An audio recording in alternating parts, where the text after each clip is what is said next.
Hello.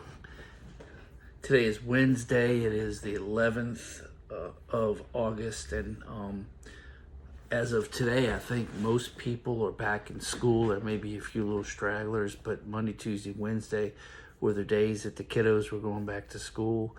And so we reached a sort of a turning point in the year when traffic goes up because in the morning everybody's going to school using the same roads at the same time because school's open at the same time and all those sorts of things, and that tends to increase tension, frustration, and get people a little off kilter. Well, I hope you're having a better day today. That's kind of why I waited till after lunch, and because I do have some things I wanted to share with everybody today. First of all, remember, if you like these videos, I'd appreciate if you hit that thumbs up button. If you would share it to any of the platforms you use, that would be fantastic. And subscribe to the channel. That would help. I don't know how much longer I'll be on YouTube.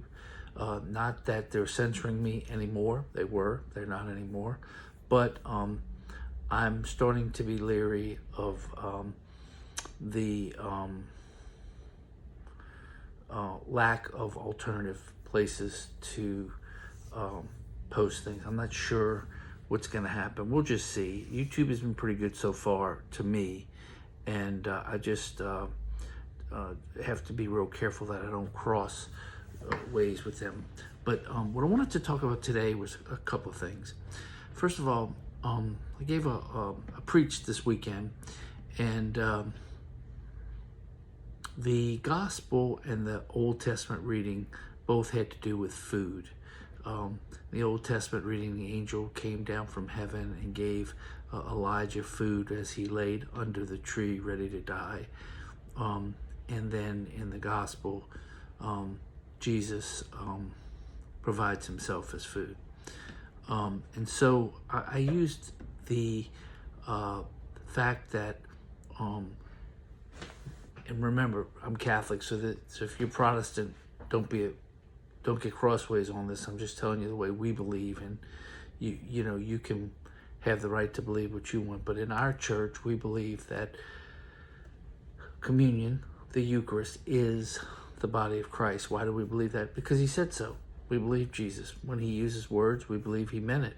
And he says, this is my body and this is my blood, and we believe it. He said in this week's gospel that the bread I give you is the bread of life. I am the bread come down from heaven. So I preached that right now, just like Elijah was tired and frustrated and lay under the tree to die, many of us are put out, tired, frustrated. We're sick of it. I'm sick of it. And however, Jesus gives us the bread of life that sustains us. And as Catholics, we hold on to that as a source of life that unifies our life here with heaven, with Jesus, brings us into unity, and unifies all of our people together. And so when we come together and share the Eucharist, we then form a communal bond that allows us to uplift each other, support each other, and try to get everybody through this terrible time that we're going through together. Now, that having been said, one of the things that I wanted to point out, and I did in my homily, was this antagonistic attitude that seems to put itself on Facebook between various people that have various beliefs about health issues. And, you've heard it, those that are vaxxed, those aren't, pointing fingers at each other and all that sorts of things. And what I suggested was that we have to live in the spirit of love.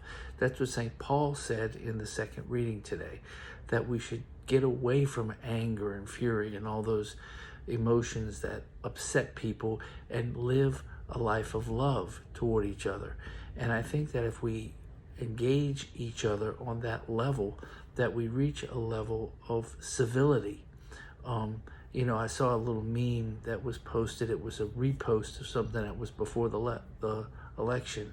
There's a man and a woman standing there, and it says, and I don't remember which one was which, but let's just say the woman says, I'm a Republican, and the guy says, I'm a Democrat, and at the bottom says, we don't hate each other because we are adults. You don't have to hate each other just because you have a differing of opinion.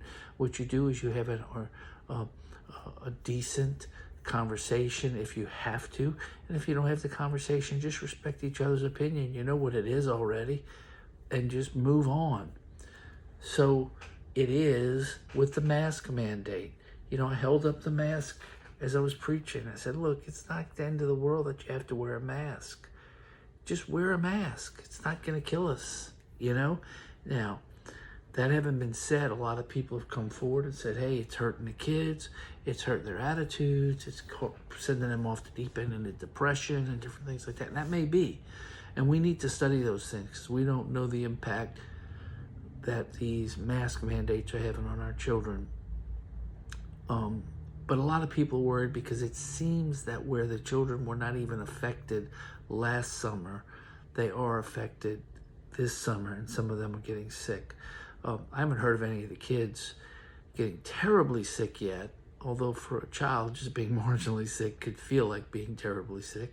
I just think that what we need to do at this time is stand back, take a deep breath, and realize that, look, school's starting, it's a new time. Let's start anew. Let's have a better positive attitude. Let's start looking at things from a positive attitude. Whether you are happy that politics are the way they are right now, or you're hopeful that it changes. Let's be happy that, number one, if you're one of the ones that are happy the way it is, be happy about it. If you're ones that are not, but you're hopeful of the future, be happy that you have hope in the future. It's one of the theological virtues: faith, hope, and charity. So we can hope for a different situation politically, and it may come. It may come in a lot of different ways. So that having been said, spiritually, I think we have an obligation to operate ethically with each other. By that I mean, look what's good with each other. Know right from wrong and choose right. It's not right to attack each other, to be finger pointing at each other. And when we act ethically, it helps us spiritually because it cleanses our spirit, puts our spirit in a positive way, looking toward heaven, toward eternity, toward what ultimately is the good, as the great philosophers would say, before we ever had revelation. So I think that this is a time when, with the kids going back to school, we have to refocus some of our efforts. Parents need to worry about homework and getting the kids back and forth, and it puts another level of difficulty in our schedules, but it does give us a schedule. It does formalize our schedule. It does give us routine, and in routine we can find certainty, and when we find certainty, we can find peace. I will recommend, however, as I always do, that you get up, set the alarm 5 minutes early, and when it goes off, get up right away and go sit in the dark for 5 minutes with God and just relax with God. Let God fill your spirit with His Spirit. Become in communion with Him spiritually. If you do that, you will find that it is so wonderful. You'll want a little bit more time, and you might find yourself setting the alarm clock maybe 10 minutes, then maybe 15 minutes. What I do is the alarm goes off in the morning, I get up and I go to the chair, my prayer chair, and I sit there for 30 minutes. And the first part of it is just quiet, me and God. I say some Marian prayers, and then I relax. And then about 20 minutes into it, I take out the morning prayers from Breviary, and I read through them. And by that time, it's 30 minutes and it's time for shaving and showering, and so it's time to get on with life.